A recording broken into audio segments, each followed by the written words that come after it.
নমস্কার। বর্ণগত দৃশ্যকাব্য Facebook page থেকে আমাদের সকল ভালোবাসার মানুষদের প্রণাম জানাচ্ছি। আপনারা জানেন যে আমরা মাঝে মাঝেই থিয়েটার জগতের সঙ্গে যুক্ত বিভিন্ন মানুষদের তথা বিশিষ্ট মানুষদের আপনাদের সামনে নিয়ে আসি এবং তাদের কথা আমরা তুলে ধরি এবং আপনারাও আনন্দ পান এবং আমরা নিজেরা অনেক সমৃদ্ধ হই, শিক্ষিত হই তাদের জীবনের চলার কথা শুনে। আজকে আমার সঙ্গে পেয়েছি এমন একজন মানুষকে, যখন এই পশ্চিমবঙ্গের বুকে প্রফেশনাল থিয়েটার যে পাড়া, রঙ্গনা, বিশ্বরূপা, রঙ্গমহল, যে পাড়ার কথা আমরা নাটকের লোকেরা সকলেই জানি, যখন রঙ্গনার পাড়া রমরমিয়ে চলত, সেই সময়কার একজন মঞ্চ শিল্প নির্দেশক, মঞ্চ পরিকল্পক, এমন একজন বিশিষ্ট মানুষ শ্রী রঞ্জিত শীল মহাশয়কে আপনাকে ধন্যবাদ আমাদের সময় দেওয়ার জন্য। আমরা একটু জেনে নেব আপনার জীবনের কথা। আচ্ছা রঞ্জিত দা, শুরুটা কি করে হলো এটা যদি বলেন। শুরু বলতে কোনটা বলেছে? আপনার এই শিল্প জীবনের শুরু, বা আপনি যে শিল্প চর্চা করবেন এটা কোন বয়সে ভাবলেন বা কেন ভাবলেন, কিভাবে এলো মনের মধ্যে? সেটা বলা যায়,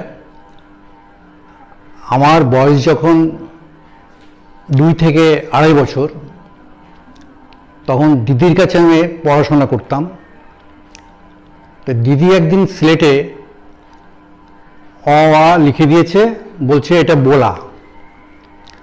তো আমি সেই অ আ মুছে দিয়ে আমি দিদিকে আঁকতাম করলাম, মুখমণ্ডল। তো তখন তো জানতাম না, একটা আঁকিবুকি গোল মতন, চোখ মতন এরকম করেছি। দিদি সেটা দেখে আমাকে ভীষণ ব্যাকারি দিয়ে, তখনকার দিনে ছিল ব্যাকারি, কঞ্চি, আমার হাতে মেরে রক্তাক্ত করে দিয়েছিল। মা বলেছিল যে আমার ছেলেকে তোকে পড়াতে হবে না, এ কি পড়ানোর ছিঁড়ি। এই আমার প্রথম স্টার্ট। এটা কত বছর বয়স? এটা বয়স তখন 2 থেকে 2.5 বছর হবে। 2 থেকে 2.5 বছর। তারপর আমি বাড়িতে যে কোনো মেঝেতে হোক, যেখানে হোক, আঁকিবুকি কাটতাম, খোলাম কুচি, তখন খোলাম কুচি দিয়ে। তারপরে বয়স যখন 7-8 হলো, আমাদের চৌকি ছিল, সেই চৌকির তলা মা পুডলি করে কিছু ছেঁড়া কাপড় টাপড় রাখতো। আমি খাটের তলা ঢুকে গিয়ে সেই পুডলি খুলে কিছু কাপড় ছিঁড়ে নিয়ে আমি ঝুলন যাত্রা করি। মা আবার মার দেয়। তারপরে আমার কিন্তু এই চিন্তাধারা থেমে থাকে না। আমাদের বাড়ির ঘরের সামনে মাঠ ছিল, রাস্তার ধারে আমাদের মাঠ, তারপরে বাড়ি, অর্থাৎ কাশীনাথ দত্ত রোডে। আচ্ছা। এখন যেটা শীতলা ঠাকুর মন্দির, নরেন্দ্র স্কুলের পাশে এখন বিরাট মন্দির হয়েছে, কত 12 ফুট না 14 ফুট কালী পূজা, সেই তার পেছনটা আমাদের বাড়ি ছিল, গোল পাতা বিচুলি ছাউনি। তো আমার বাড়ির ঘরের সামনের দিকে মাঠ, সেখানে আমি খুঁটি পুঁতে ছোটোখাটো ওই ঝুলন করতাম। তারপরে কিছু বছর পরে আমার এক বন্ধু কার্তিক, তাকে নিয়ে আমি সরস্বতী পুজো করি। সেই সরস্বতী পুজোতে আমি রথ বানাই কাটআউটের, এবং আমরা 12টা-1টা অবধি, ধরতে গেলে সারা রাত জেগে আমি চাকা করেছিলাম, রথের চাকা, সেখানে ঘোরাতাম, হাত দিয়ে ঘোরাতাম পেছন দিক দিয়ে, দর্শক দেখতো রাস্তা দিয়ে। ছোটবেলা থেকে যে আপনার এই শিল্প চর্চার দিকে যে আপনার ন্যাক বলতে যেটা বোঝায়, আপনার পরিবারের যারা ছিলেন তাদের মধ্যে থেকে কি এটি এসছে? হ্যাঁ, বলতে পারছি না, তবে শুনেছি আমার ঠাকুরদা, যে সন্তানরা ছিলেন ঠাকুরদার, আমার কাকা, আমার বাবা বড়, বাবা কাকা, এনারা তখনকার দিনে বাংলাদেশে নট্য কোম্পানির যাত্রা হতো, সেই যাত্রা বিবেক সাজতেন আমার কাকা, আর আমার বাবা তবলা বাজাতেন। এইগুলো শোনা কথা, আমার মায়ের মুখে শোনা, বাবা ব্যস্ততা ছিলেন, বলতেন না, মায়ের মুখে শোনা, এই ব্যাপার, আর কোনো ব্যাপার জানি না। একটা যোগসূত্র ছিল, ছিল মনে হয় একটা যোগসূত্র ছিল আর কি। আচ্ছা, এরপরে পড়াশোনার দিক দিয়ে আপনি কি মানে আর্টের দিকেই গেলেন নাকি? না, পড়াশোনার দিক দিয়ে বলতে গিয়ে আমি পড়াশোনা ভালো লাগতো না, আমার আঁকা। বাড়িতে মা বলতেন, কিরে বইটা নিয়ে বসছিস না? বলে বই কোথায়? বই কোথায় মানে কোথায় গেল? আমি কিন্তু বই খাটের তলা দিয়ে ফেলে দিয়েছি, খাটের উপর দিয়ে তলায় ফেলে দিয়েছি।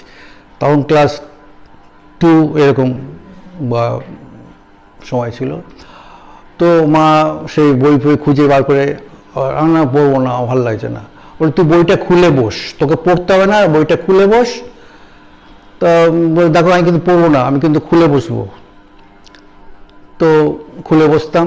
তা কতক্ষণ খুলে বসে থাকতাম, 2-1 অক্ষর পড়তে হতো। এইভাবে আগেকার দিনে মায়েরা আমাদের এইভাবে ট্রেনিং দিয়েছেন। এই পড়াশোনা করতে করতে তারপরে ওর হাত ধরে কর্পোরেশন স্কুলে, মানে যেটা প্রাথমিক বিদ্যালয়, পৌর নিগম প্রাথমিক বিদ্যালয়, সেখানে চটেতে আমরা বসে পড়াশোনা করেছি। কারোর হাত ধরে আমাদেরকে ভর্তি করে দিয়েছেন, বাবা মা জাননি। হ্যাঁ, বয়সটাও ঠিক ছিল না, কাজে আমি বয়সের ঠিক মানে সঠিক বয়সটা বলতে পারবো না, আমার মাও জানতেন না। আমরা 6 ভাই বোন। এইখান থেকে আমরা পাশ করে আমি ওই স্কুলেতেই বোর্ডেতে আমি ফার্স্ট হতাম অঙ্কনে। চারু স্যার ছিলেন, তিনি আমাদের আঁকাতেন, আর আঁকাতে আমি ফার্স্ট হতাম একদম ছোট থেকে। আর যখন টিফিন হতো সবাই হইহুল্লোড় করে বাইরে যেত, হইহুল্লোড় করতো, আমি কিন্তু ব্ল্যাকবোর্ডে আদা আঁকতাম, রসুন আঁকতাম, আমার মনে আছে, রসুন আঁকতাম, পেঁয়াজ আঁকতাম, পাখি আঁকতাম, এইসব আঁকাকি করতাম। আমার আঁকাটাই ছিল। পরবর্তীতে কি আপনি আর্ট কলেজ? না, আর্ট কলেজের জন্য আমি ফর্ম এনেছিলাম, কিন্তু যা টাকা অ্যামাউন্ট সে অ্যামাউন্ট আমাদের সম্ভব না দেওয়া, যার জন্য সে ফর্ম আজও আছে আমার কাছে। আর্ট কলেজ পড়া হয়নি। আমি ওর মানে কাজ করে, বিনা পয়সায় কাজ করে আমি আঁকা শিখেছি। কোনো পয়সা নিতাম না। বলতো কারো বিএড পরীক্ষার জন্য গুরু নানকের ছবি সুন্দর, বিবেকানন্দ, ও রবি ঠাকুর, এইসব ছবি এঁকে আমি হাত সরবরাহ করি। আর আমি কোনো পয়সা পেতাম না, কারণ আমি যদি পয়সা নিতাম ওই আঁকা কোনো পেতাম না, আমার আঁকা শেখাও হতো না। মাকে দাদা বা আরও অনেকেই প্রভাব করে যে ও তো মোটামুটি নাম করেছে, ও তো পয়সা ইনকাম করছে, তোমাদের মা বাড়িতে পয়সা দেয় না, ও তো মা পয়সার দাবি করেন। তা আমি যে মা আমি পয়সা পাই না, বিশ্বাস করো।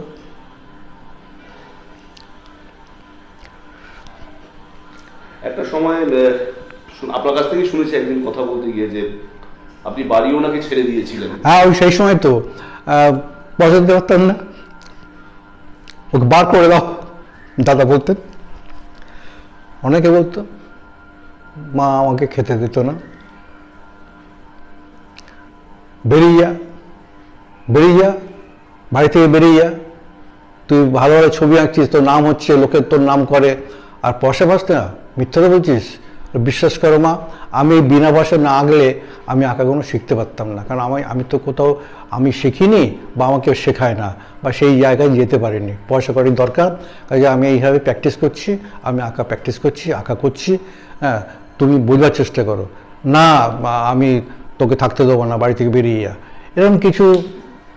এই ধারণাটা এখনো অনেকের মনেই আছে, যে যারা শিল্প জগতের সঙ্গে নাটক বলুন যাই করছে, বিশাল হয়তো ইনকাম করছে, এরকম ধারণা অনেক মনে আছে, যেটা হয়তো অনেকাংশে অমূলক হয় প্রথম পর্যায়ে। আচ্ছা, পরবর্তীতে আপনি এই শিল্পটিকে আপনার প্রফেশন হিসেবে বেছে নিলেন? না, এরপরে বলছি, এরপরে হলো আমার বেছে নিইনি, এটা আমার জন্মগত, এটা আমার ভালো লাগা। আমি একটু তখন তো অনেক পুকুর ছিল, অনেক ঝোপঝাড় ছিল, জঙ্গল ছিল, আমি সেখানে গিয়ে বসে থাকতাম, সেখানে গিয়ে স্কেচ করতাম কাগজে। হ্যাঁ, এই করতে করতে আমি যখন ক্লাস 9-এ পড়ি, ঠিক সেই সময় আমার বন্ধু আমাকে বলে যে আমার মামার মন্দির আছে কাশীপুরে, মা সর্বমঙ্গলা মায়ের মন্দির, সেখানে প্রদর্শনী হবে ঠাকুরের আবির্ভাব নিয়ে, তুই কি পারবি? দেখবো চেষ্টা করে। তা 68-এ আমাকে নিয়ে যায় মামার কাছে, ওনার নাম হচ্ছে সুশীল সিমলাই। তো সেইখানে গিয়ে আমাকে দেখে, হ্যাঁ রে নান্টু, এই পারবে তো? হ্যাঁ পারবে, ভালো শিল্পীও। তো সেই সময় আমাকে ভাড় দিয়েছিলেন গোটা 25-20 মতন হবে ঘর। সেইখানে আমি ভাগ করে, ওরা ম্যারাপ দিয়ে করে ভাগ করে দিয়ে সেইখানে আমি মডেল করে সিনসারি করে ঠাকুরের আবির্ভাব, রঘু ডাকাতের ব্যাপার নিয়ে, ঠাকুর রামকৃষ্ণ পরমহংসদেব, তারপরে স্বামীজি, আরও প্রমুখ অনেক কিছু মহাপুরুষদের, মানে ছোটো ছোটো আপনার কুমোরটুলিতে কেসি পালকে দিয়ে ওই মডেলগুলো করেন। অন্তত মডেলগুলো সাইজ হচ্ছে কি 7 থেকে 8 ইঞ্চি।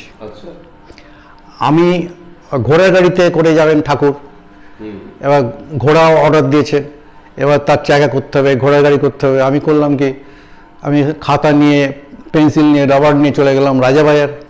ওখানে তখন ঘোড়া গাড়ি দাঁড়িয়ে থাকতো, ঘোড়া গাড়ি স্কেচ করে নিয়ে এসে সেই মডেল তৈরি করি, সেগুলো আমি প্রতিষ্ঠিত করি এবং আমি সফলতা পাই।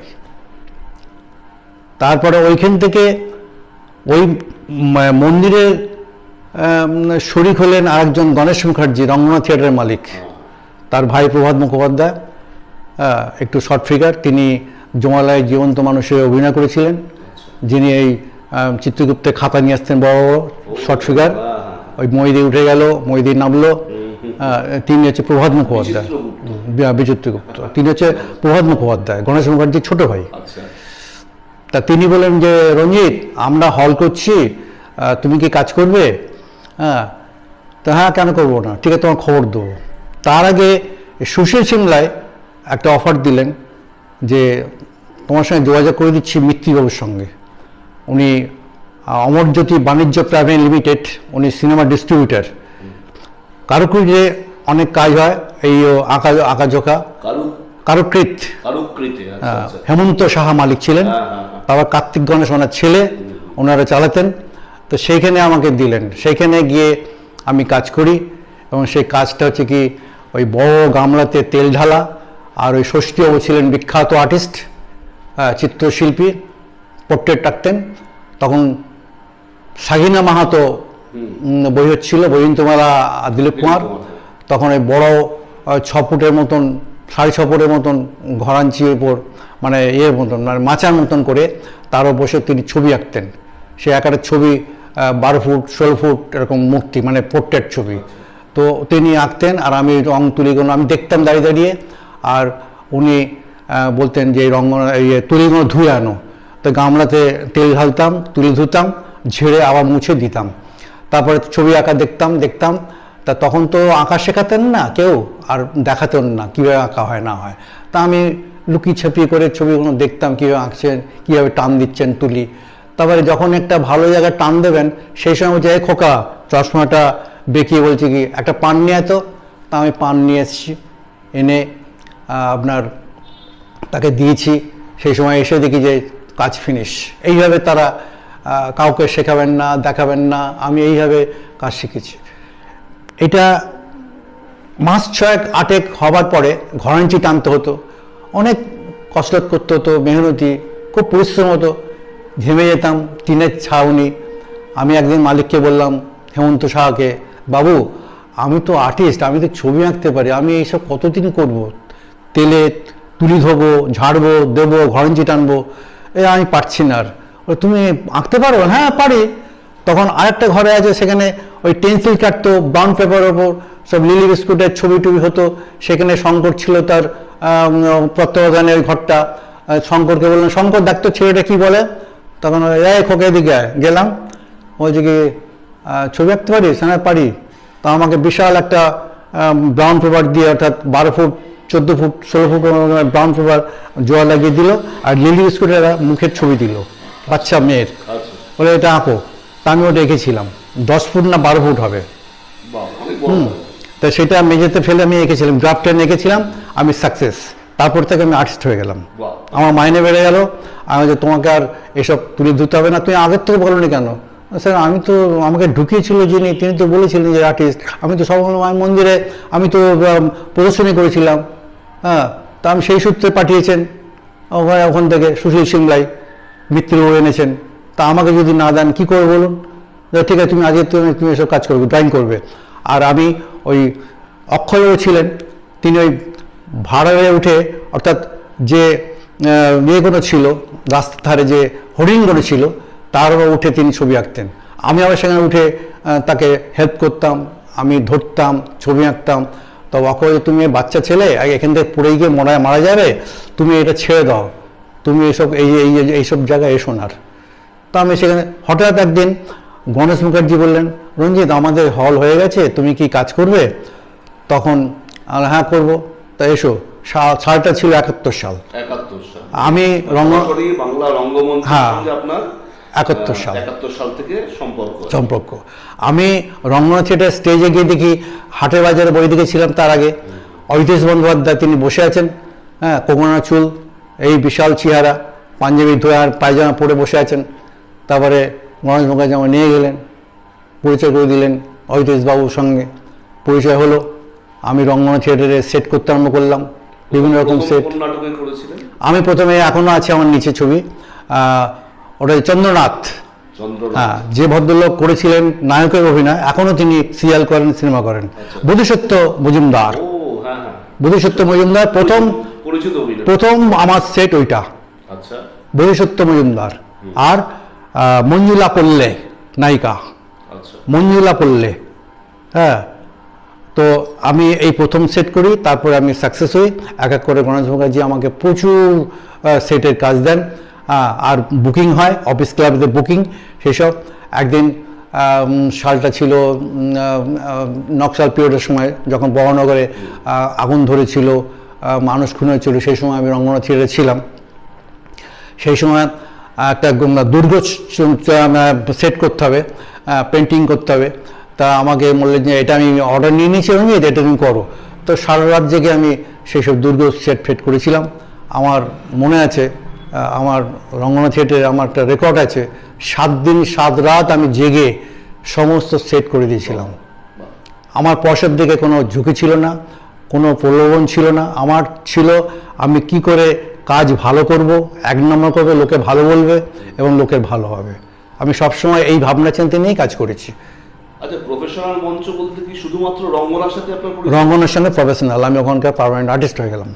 আচ্ছা আচ্ছা। তারপর ওইখান থেকে আমাকে অহিতেশ বন্দ্যোপাধ্যায় আমার ছবি টবি দেখে, আঁকা টাকা দেখে আমাকে ডাকেন, আরে তুমি কি আমাদের কাজ করবে নান্দিগারের?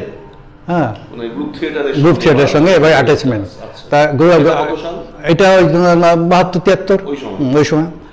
তো তারপরে 3 পয়সা পালা, যখন একা, বিতংশ, হে সময়, উত্তাল সময়, সওদাগর নৌকা, এইসব আছে, সাই সংবাদ, এইসব নাটকের আমি দৃশ্য করতাম। এদিকে শেখর চট্টোপাধ্যায় খবর পান যে রঙ্গনা থিয়েটারে একটা ছেলে আছে রঞ্জিত নাম, হ্যাঁ, তাকে ডাকো, সে আমাদের সেট পেট করবে।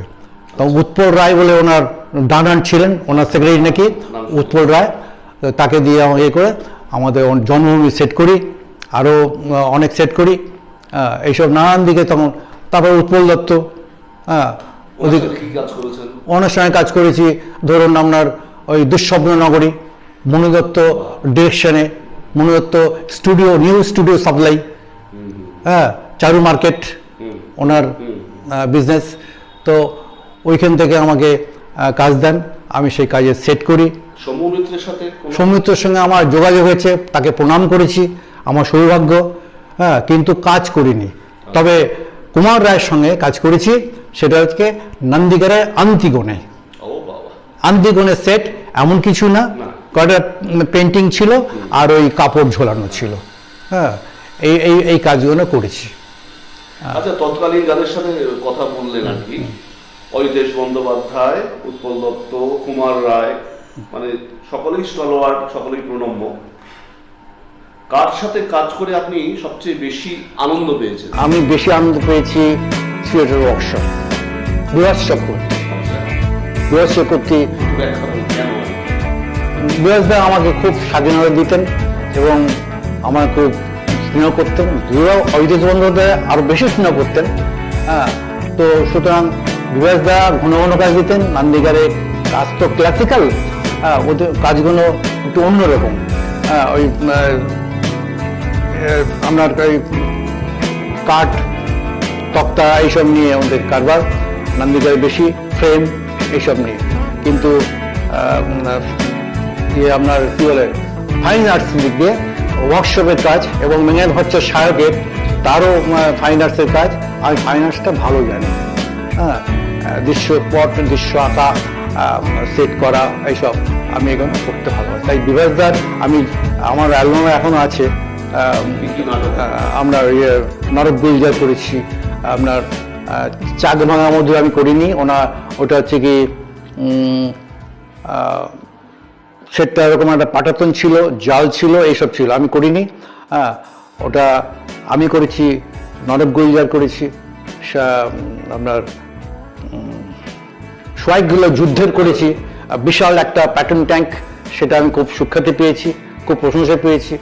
তারপর আমার এই ঘরেতেই বলিদানের সেট করেছি, যেটা আমেরিকা গিয়েছিল। আমেরিকায় আমার আঁকা গেছে, আমি ধন্য। বিভাসদা আমেরিকাতে ঘুরে এসে আমার পিঠ চাপড়িয়ে বলেছেন, সবাইগঞ্জে তোমার কাজ খুব ভালো হয়েছে, খুব প্রশংসা মনে হয়েছে তোমার। তো এইসব এদের কাজ করেছি। মেঘনাদ ভট্টাচার্য করেছি দুর্যোগ গপ্প, সাধুসঙ্গ, তারপরে যদিও স্বপ্ন, ইত্যাদি ইত্যাদি অনেক বই কাজ করেছি। কিন্তু দেখলাম কি আশ্চর্য হয়ে গেলাম। বাসভূমির কাজ কি আপনার? বাসভূমি মেঘনাদ ভট্টাচার্য না, বাসভূমি বা দায়বদ্ধ, আমি দায়বদ্ধ থেকে অফ হয়ে গেছি। আমার দায়বদ্ধ সেট করতে দিয়েছিলেন, কিন্তু আমি দেখলাম কি এই যুগটা কিন্তু একটা কলি যুগ, এটা আমার মনে হলো। কেন বলছি বলুন তো? কলি যুগে যারা ভালো করবে, যারা সৎ, যারা ভালো, তাদের বিপদ আসবে। সেটা আমার সময় এসেছে, আমি জানি ভালো করে। হ্যাঁ, যেমন আমি মেঘনাদ ভট্টাচার্য বলুন বা বিভাসদা বঞ্চিত করেনি, কিন্তু মেঘনাদ ভট্টাচার্য খুবভাবে বঞ্চিত করেছে নামের দিক দিয়ে। আমি কাজ করলাম সেটে, নাম হলো ওই দলেরই কোনো এক ব্যক্তি যিনি চা আনেন, ঝাড় দেয়, শ্যামল সাহা, ত্রিদেব, এদের নামগুলো অ্যাড করতো। কিন্তু আমি এটা কি হলো, আমি করলাম সেট জলে বৃষ্টিতে ভিজে। হ্যাঁ, আমরা ঠিক টাইমলি কথা দিয়েছি, ঠিক টাইমে এসে কাজ করে দিয়েছি, আপনি বাহবা দিয়েছেন, কিন্তু বাহবা দিলে তো হবে না। হ্যাঁ, তার সঙ্গে নামটা দিতে হবে, টাকা পেমেন্ট করতে হবে, টাকা তো ঘুরিয়ে দেন, নামটা কি হয়েছে, নামটা দিতে আপত্তি কোথায় আমাদের? তেরো আমাকে অনেক কিছু বঞ্চিত করে, যার জন্য আমি বলেছিলাম দায়বদ্ধতে কাজ করব। আমার 9খানা আমার দাবি আছে, এই 9খানার দাবি যদি মেটান আমি কাজ করবো, আদারওয়াইজ আমি কাজ করবো না, আপনাদের। হ্যাঁ, আমার ছিন্ন হলো ওই দায়বদ্ধ থেকে। তার আগে প্রচুর কাজ করেছি ওদের। আচ্ছা আচ্ছা। আর এছাড়া কোনো বিখ্যাত? হ্যাঁ, আমাদের শেখর চট্টোপাধ্যায় নিয়ে গেলেন। শেখর চট্টোপাধ্যায় জন্মভূমিতে পারিবারিক কাজ করেছি। তারপরে আর কি এখন এই বয়সে এই সময় এই যে কাজগুলো করছেন, এই সময় আপনি বর্ণগরীর বাসিন্দা তো? হ্যাঁ, আমি বর্ণগরীর বাসিন্দা। তখন এখানে আমি এখান থেকে। আচ্ছা আচ্ছা আচ্ছা। আপনি বাইরেও গিয়েছিলেন? হ্যাঁ, বাইরে গেছিলাম 75 সালে আসামে।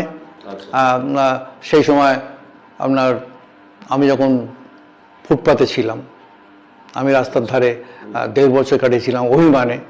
হ্যাঁ, কিন্তু রাগ নয়, যেহেতু মা বেরিয়ে দিয়ে যেতে বলেছেন, আমি অভিমানে বেরিয়ে গেছিলাম। এবং 1.5 বছর, সেটা সাল হচ্ছে 75 সাল। হ্যাঁ, 75। তো আমি বেরিয়ে গেছিলাম এবং ফুটপাতে আমার শ্যামল বন্ধু ছিল, সে রোড স্ক্র্যাপ করাতো, দরমার ঘর, সেখানে থাকতাম। আমি সেখানে ভাত ফুটিয়ে খেতাম। ওইখান থেকে আমার যাত্রা দলে একজন বিমান ঘোষ ছিল।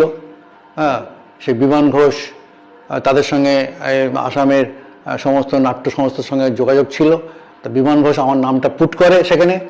ধরণী বর্মন, জিতেন শর্মা, সুরদ্বীপ থিয়েটার আসামে, সেই ব্যক্তির সঙ্গে যোগাযোগ করে দেন।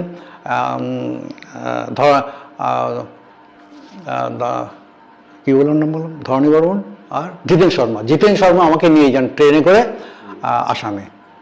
হ্যাঁ, সুরদ্বীপের থিয়েটারে আমি সেট করি এবং খুব নাম হয় আমার। খুব পপুলার আমার নাম ওখানে। ওরা ওখানে থাকতে হ্যাঁ বলেছিল আপনাকে? হ্যাঁ, আমার থাকতে বলেছিল। আমি ওখানে কাজ করছি, ইতিমধ্যে কয়েকটা চিঠি এসছে নটরাজ থিয়েটার থেকে, ভাগ্যদেবী থিয়েটার থেকে, রঞ্জিত সিলকে চাই আমাদের। এবার তারা মালিক পক্ষরা চিঠিগুলো চেপে দিতেন, সেগুলো প্রকাশ্যে আনতেন না, আমাকে দেখাতেন না, কিছু না। আমি এটা অন্য সূত্রে জানতে পারি। যাক, তবু এদের যখন এখানে আছি এদের কথা শুনবো। তা আমাকে বলেছিলেন যে আপনি রঙ্গনা থিয়েটার কত পান? হ্যাঁ, তখন সালটা 75। হ্যাঁ, তা আমি রঙ্গনায় 200-300 টাকা পাই। বলছে 200-300 টাকা পান, তা আমরা এখানে আপনাকে 600 দেবো, 1000 দেবো। যদি বলেন যে 2000 দেবো আপনাকে, আপনি এখানে থেকে যান, বলেন না, 2000 কেন, 2 লাখ টাকা দিলে আমি এখানে থাকবো না। বাংলার প্রতি টান। হ্যাঁ, বাংলা প্রতি টান। হ্যাঁ, আমার এখানে সবাই আছে, মা আছেন, আমার দিদি আছে, পরিবার, আমার তো তখন পরিবার হয়নি। হ্যাঁ, সরি। তো সত্যি কথা বলতে কি, তখন আমার লাভ অ্যাপিয়ারেন্স ছিল আমার মিসের সঙ্গে। আমার বলতে দ্বিধা নেই। তাকে বলেছিলাম তুমি পড়াশোনা চালাও, আমি ওখানে আছি, আমি এসে যাও জয় করবো। তো ওখানেও একটা জন্ময় হাজিরকে বলে একটা আর্টিস্ট, রেডিও আর্টিস্ট, তিনি মানে ভালোবাসার টান আর কি, তিনি ভালোবাসার টানে ফিরে এসেছে। তিনি ওইখানে যাত্রাতে উনি বা থিয়েটারে গান গাইতেন ব্যাকগ্রাউন্ডে। তিনি আমার প্রেমে পড়ে, কিন্তু আমি তার প্রেমে পড়েনি। বাবুল নাগ বলে একটা ছেলে ছিল, পিয়ানো বাজাতো। সেই বাবুল নাগ এসে একদিন বলছে আমাকে, রঞ্জিত আমরা বাঁচান, কি ব্যাপার? বলে জন্ময় হাজরিকে আপনাকে ভালোবাসতে পারে, যে কেউ ভালোবাসতে পারে, কিন্তু আমি তো তাকে ভালোবাসি না। ভালোবাসলে ক্ষতির কি? আমি তো বিয়ে করছি না, তো ভয় কিসে? ও আপনারই থাকবে। তো এইরকম ভাবে আমি পাস কাটি। আমি আমার মিসেসকে চিঠি লিখি। আমার মিসেস এতটাই ভালো যে মিসেস বলেছিল কি যে বেশ তো ভালোই তো, তুই ওখানে তাকে বিয়ে করো না। এতটা ভালো, এতটা উদার, যার জন্য একে আমি ছাড়তে পারিনি। আমি বলি পড়াশোনা চালিয়ে যাও। হ্যাঁ, ও রঙ্গনা থিয়েটারের পাশে ছিল, আমি মাস্টার ঠিক করে দিয়েছিলাম, ও পড়াশোনা চালিয়েছে। হ্যাঁ, মাধ্যমিকের মধ্যে পড়েছে। আমি ডাব নিয়ে যেতাম স্কুলে, পরীক্ষা দিচ্ছে, বেরিয়ে আসতো, ডাব খাওয়াতাম। এইভাবে তাকে মানুষ করে আমি সোশ্যালভাবে আমি তাকে বিবাহ করে বাড়িতে এনেছি। আচ্ছা, একটা অন্যদিকে যাই প্রশ্নে। আপনি প্রফেশনাল একটা কথা, আসামে ধরণী বর্মন, জিতেন শর্মা বললেন কি, আপনাকে তো বললাম 2000 টাকা দিচ্ছি, এখানে থাকুন। আমরা না, থাকবো না। তো আপনার জন্য পানবাজারে, বৌহাটি পানবাজারে আপনার জন্য স্টুডিও করছি, সেখানে থাকবেন। এখানে কলকাতায় কি হবে? ক পয়সা দেয় কলকাতা? বলে য পয়সা দিই, কলকাতা আমার ভালো, আমার প্রিয় কলকাতা, আমি এখানে থাকবো না।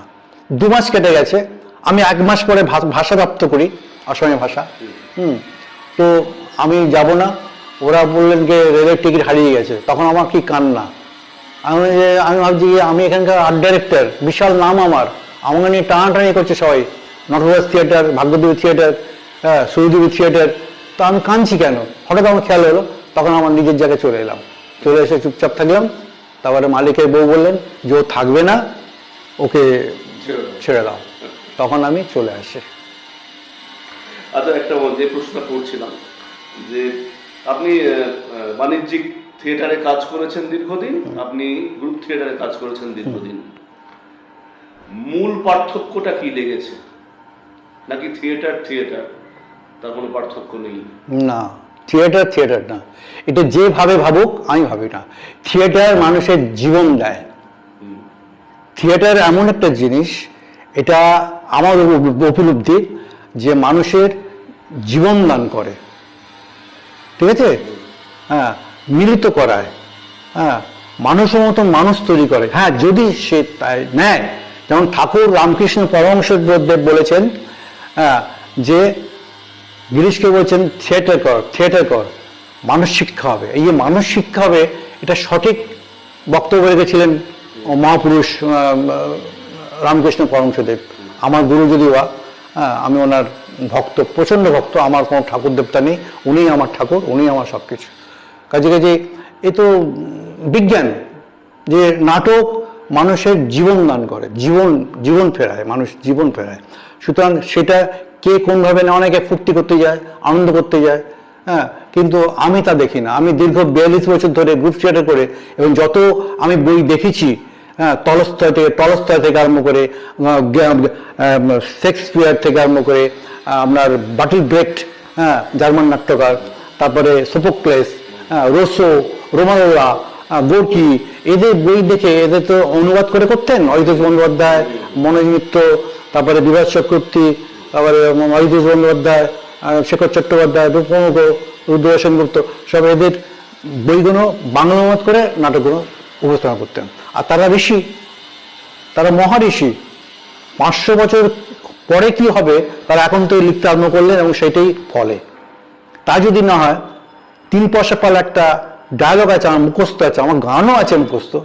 একটা ডায়লগ আছে, এক পুলিশকে বলছে কি তুই ঘুষ নিস না? না, আমি ঘুষ নিই না, ঘুষ নেবো না। তো সেই পুলিশ বলছে, সে কি রে, ঘুষ নিস না কি রে, পুলিশে ঘুষ নিস না? ওরে বাবা, বিয়ে করে বউয়ের সঙ্গে ঘর না করলে অধর্ম করা হয়, পুলিশ হয়ে ঘুষ নিলে তাই রে বাবা। দেখুন আজও পর্যন্ত ঘুষ কবে বাটল ব্রেক লিখেছিলেন, এখনো সেটা ফলছে, পুলিশের চরিত্র বদলায়নি, ও বদলায়নি। না, আমি যেটা ধারণা করছি যে আপনাকে গ্রুপ থিয়েটার আপনাকে বেশি আনন্দ দিয়েছে। হ্যাঁ, গ্রুপ থিয়েটার আমাকে প্রচন্ড আনন্দ, প্রচন্ড, শুধু আনন্দ না, প্রচন্ড আনন্দ দিয়েছে। আমি এখনো গ্রুপ থিয়েটার দেখি। সেদিনকে আমি 3 তারিখে আমি একাডেমিতে গিয়ে আমি পয়সা দিয়ে আমার জীবন 2বার কেটেছি। আমার জীবনের লাইফে প্রচুর থিয়েটার দেখেছি, কিন্তু আমাকে সবাই ভালোবাসে, সম্মান করে। আমি সেই হলে দাঁড়ালেই রঞ্জিত এসছে, কেবল রঞ্জিত দা এসেছে, ওকে টিকিট দাও, রঞ্জিত তোমার কটা লাগবে টিকিট, রঞ্জিত দা আপনার কটা লাগবে টিকিট। হ্যাঁ, তো সেইভাবে আমি থিয়েটার দেখে এসেছি এবং অপরকে দেখিয়েছি। আজকে আমি জীবনে আমার এই প্রথম, এক হলো গ্রীষ্ম মঞ্চে বাপ্তী বসুর বোমা হয়েছিল, টিকিট কেটে ঢুকেছিলাম। আর এইটা চেতনার অরুণ মুখোপাধ্যায়ের চেতনা, হ্যাঁ, মানের সংবাদ, সেটা 200 টাকা দিয়ে আমি টিকিট কেটেছি। এই আমার লাইফ প্রথম টিকিট কাটা। আচ্ছা, আপনি মানিক সংবাদ তো আগেও দেখেছেন? হ্যাঁ, তখনও দেখেছেন, এখন দেখেছেন? প্রচুর দেখেছি। পার্থক্য কিছু মনে হলো? হ্যাঁ, মনে হলো। কিরকম? এখন দর্শক টানার জন্য, দর্শকের মন জয় করার জন্য, হয়তো ডিরেক্টরের হয়তো হতে পারে, নাহলে আর্টিস্টদের হতে পারে, সেটা যে একটু অতিরঞ্জিত ভাবে, অতিরঞ্জিত, যেটা নর্মাল ছিল সে নর্মাল থেকে চলে এসছে অতিরঞ্জিত, মানে কিছু এক্সট্রা কিছু অ্যাড করে, সেখানে ভনিতা করে, নানা রকম ভনিতা করে মন জয় করার জন্য অভিনয় করানো দেখলাম।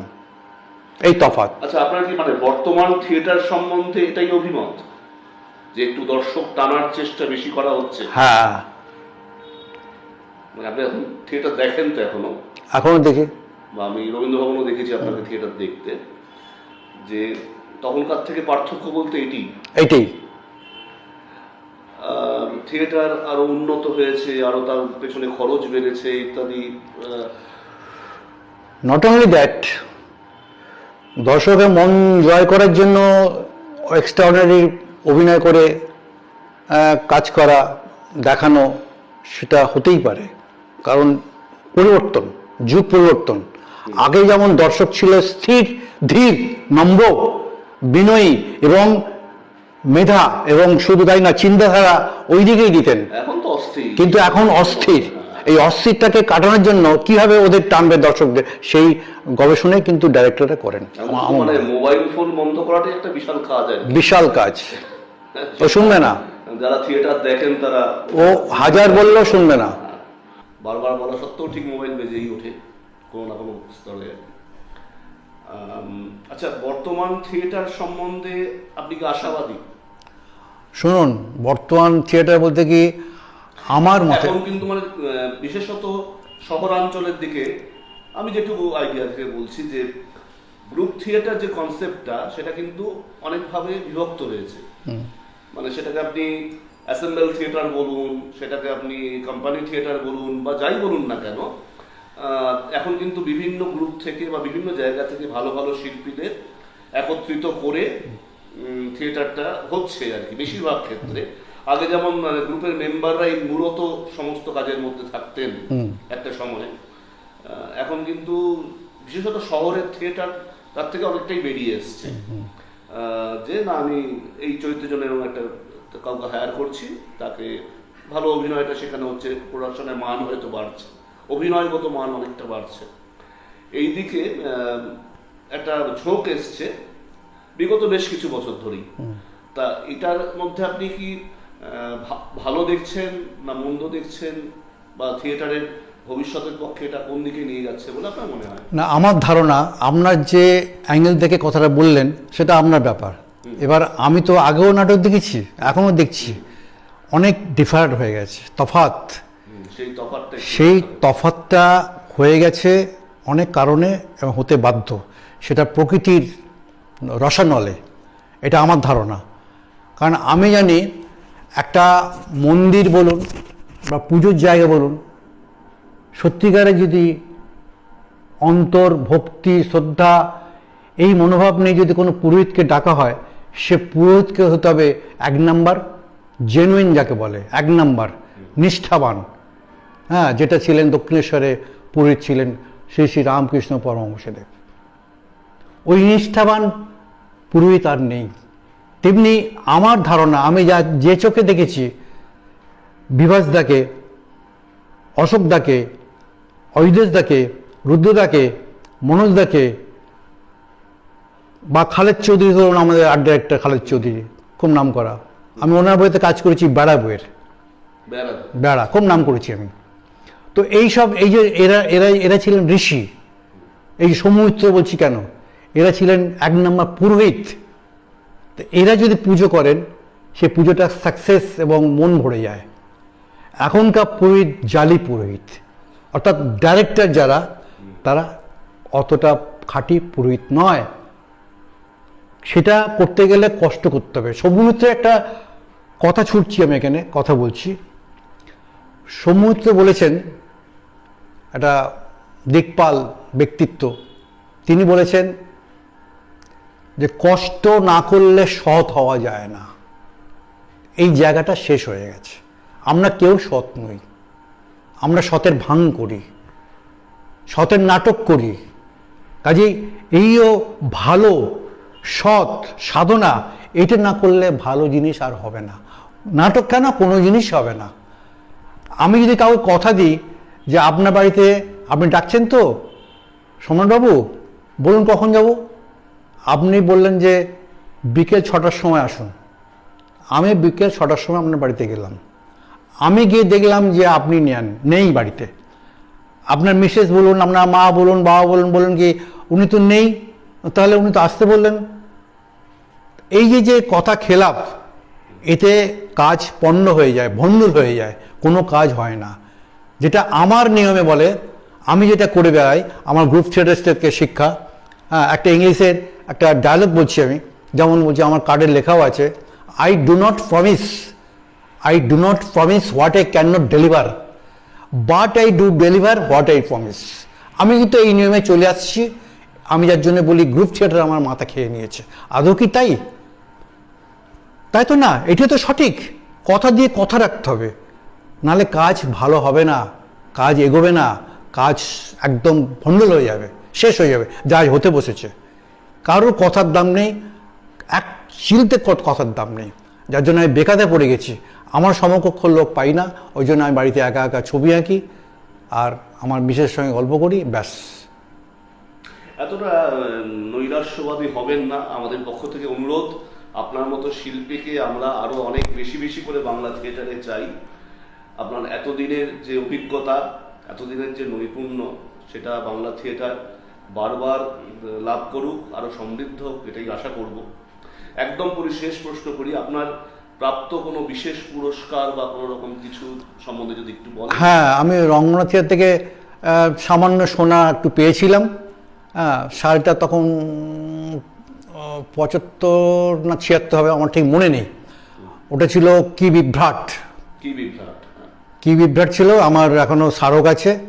অনুপদা ছিলেন, আমাদের ছিলেন অভিষেক চ্যাটার্জি, হ্যাঁ, আরও অনেক নাম করা শিল্পী ছিলেন। আমি ট্রেনে একটা দৃশ্য করেছিলাম, সেটা তাপসদা লাইট দিয়েছিলেন, তাপস সেনার লাইট। ট্রেন অ্যাক্সিডেন্ট হবে, সেটা আমি চিতপুর লোকোসেটে ক্যামেরা নিয়ে গিয়ে ছবি তুলতে গিয়ে ধরা পড়ি। আমার আইডেন্টি কার্ড দেখাই। 300 বছরে যখন আমার কলকাতা যেটা হচ্ছিল, সেই সময় আমাকে ওনারা ছেড়ে দেন এবং আমাকে সম্মান দেন, থামস আপ খাওয়ান।